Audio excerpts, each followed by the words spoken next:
This week's parsha is the famous story of Bilam, the evil man that wanted to wipe out the Jewish nation, but not through war, but through his mouth. He wanted to curse them. And Balak, the evil king Balak, actually hired Bilam.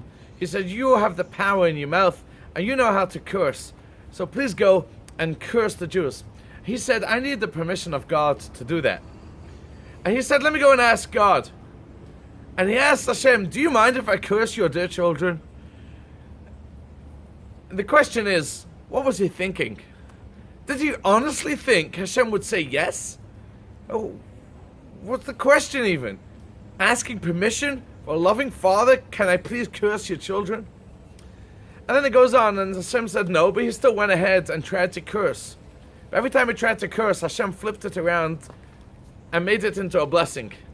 And he said, somehow it's not working. I'm trying to curse, but the curse does not land on the Jews, and it's just landing a blessing.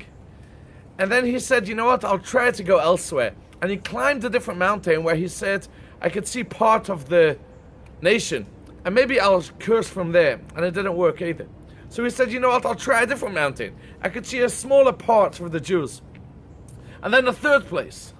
And the obvious question is, if Hashem isn't allowing him to curse, why would it help if he goes a different place? Why is he searching different places?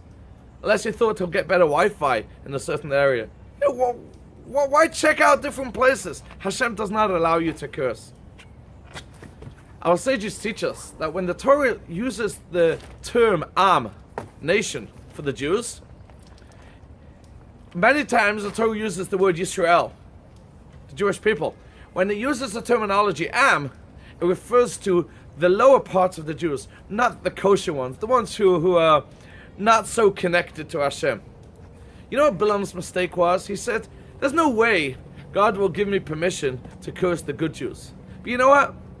Maybe if I curse the bad ones, at least I'll get a foothold, at least I get an opening there, and I'll curse those Jews."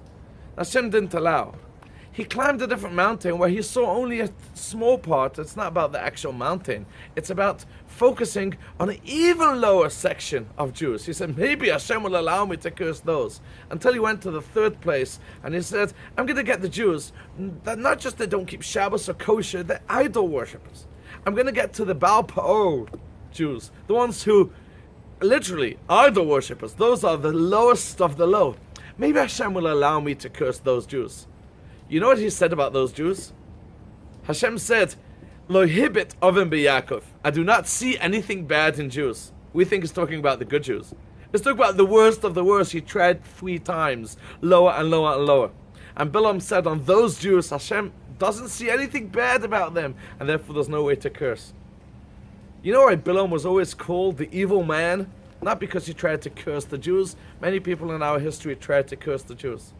He was a bad man because he tried to convince us that there are certain types of Jews that Hashem doesn't like, the bad Jews.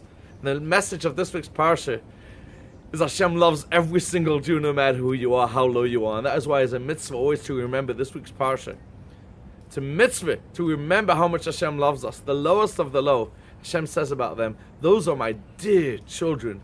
Don't you dare thinking about cursing them. Thank you, and have a wonderful Shabbos. Shabbos.